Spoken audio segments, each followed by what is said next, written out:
Welcome to college वाला। मेरा नाम है वंशिका और आज हम देखेंगे कि आप लोग मोबाइल ऐप डेवलपमेंट कैसे सीख सकते हैं। तो मोबाइल ऐप डेवलपमेंट सीखने के लिए 5 मेजर स्किल्स रिक्वायर्ड है, तो हम एक एक करके देखते हैं कि वो क्या है। मोबाइल एप्स बनाने के 2 तरीके हैं, पहला है नेटिव और दूसरा है क्रॉस प्लेटफॉर्म। तो नेटिव और क्रॉस प्लेटफॉर्म अब होता क्या है, नेटिव में जो हमारा डेवलपमेंट है उसमें ऐप बिल्ड करेंगे जो हम वो एक ही प्लेटफॉर्म के लिए बिल्ड करेंगे, या तो एंड्रॉइड या तो iOS।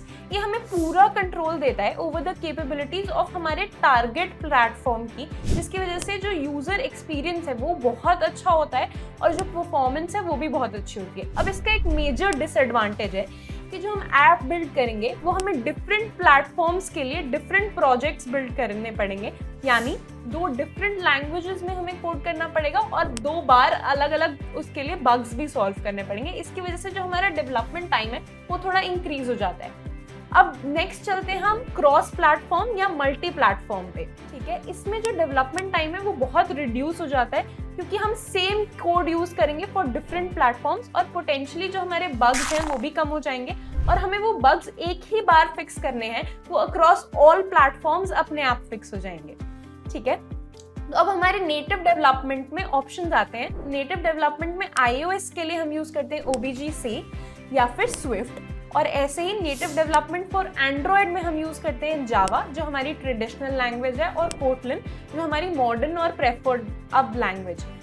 ठीक है, for cross platform development the option depends upon the framework और the tool kit we use. There are several cross platform tool kits जैसे कि React Native, Flutter, Kotlin, MAUI. तो अब हम सबसे पहले चलते हैं रिएक्ट नेटिव पे। तो रिएक्ट नेटिव रिलीज किया था फेसबुक ने इन 2015।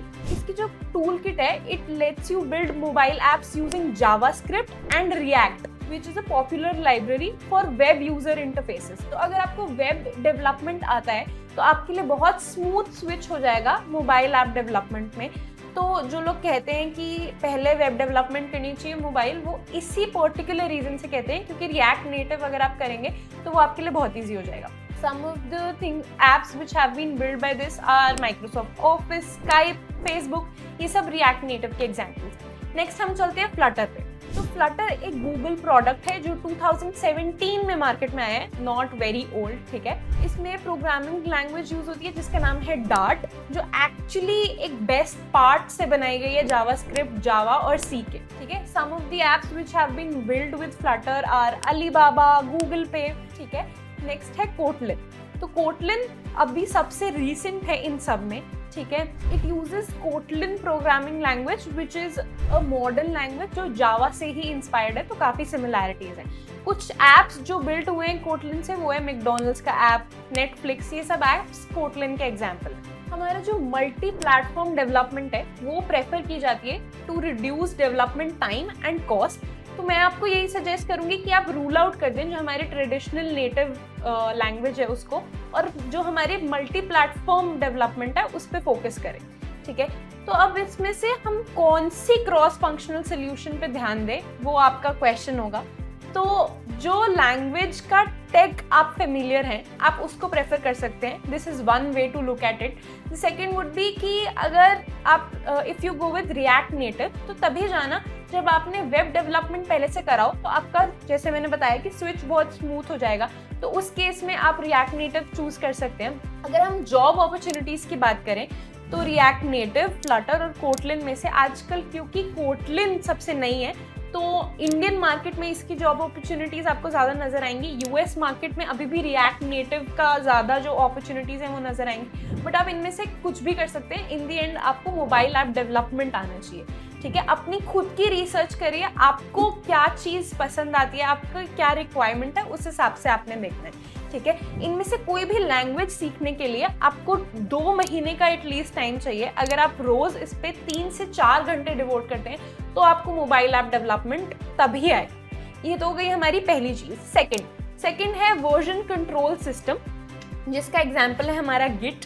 तो गिट प्रोग्रामिंग लैंग्वेज नहीं है, ये एक जो टूल है जो हम यूज करते हैं to track changes to our code and collaborate with other Git and GitHub, which is a platform which hosts Git repositories and essential है ये हर डेवलपर के लिए आज की डेट में। इसमें आपको ज़्यादा टाइम नहीं लगाना है। अब ये भी बहुत वास्ट है, बट आपको 20% जो है उसका वही सीखना है, आपको पूरा गिट नहीं समझना है, तो 1 से 2 वीक्स इनफ है इसको सीखने के लिए, ठीक है। नेक्स्ट हम मूव करेंगे हमारे थर्ड पॉइंट पे, और ये तो हर इंजीनियरिंग स्टूडेंट के लिए आजकल मस्ट है, अगर आप कंप्यूटर साइंस इंजीनियरिंग वाली फील्ड्स में जा रहे हैं, टेक फील्ड्स में जा रहे हैं, which is data structures and algorithms, DSA। तो क्या होता है बहुत बार कि हम लोग कोड करना सीख जाते हैं बट DSA स्किप कर देते हैं बच्चे, वो आपकी कॉलेज प्लेसमेंट्स के लिए भी बहुत इंपॉर्टेंट है। सबसे पहले अपना DSA स्ट्रॉन्ग करें, उसके बाद ही मोबाइल या वेब डेवलपमेंट पे मूव करें, क्योंकि आपको बहुत सारे कॉन्सेप्ट्स हैं जो समझ ही नहीं आएंगे अगर आपको DSA नहीं आता होगा, ठीक है। तो प्लीज़ जितनी भी अच्छी टेक कंपनीज हैं उन सबका इंटरव्यू DSA बेस्ड ही होता है, तो अपना DSA स्ट्रॉन्ग करें, उसके बाद ही डेवलपमेंट पे मूव करें, ठीक है। तो ये तो हमारा third point which was DSA। Next fourth, design patterns.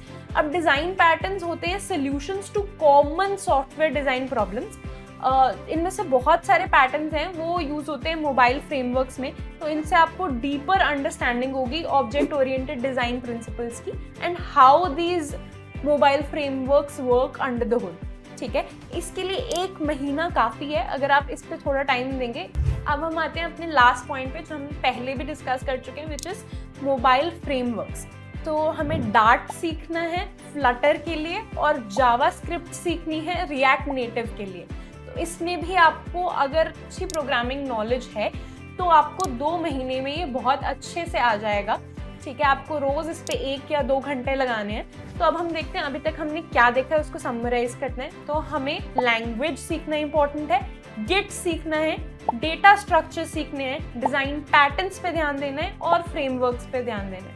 अगर हम इस सबको कंपाइल करें तो अराउंड 4 to 6 मंथ्स का टाइम हमें चाहिए अच्छे से मोबाइल ऐप डेवलपमेंट सीखने के लिए, इतना कि उसके बाद आप एक जो बेसिक रोल है वो क्रैक कर पाएँ, इंटरव्यू क्रैक कर पाएँ मोबाइल ऐप डेवलपमेंट का। So thank you so much, that was it for today, hope you like the video.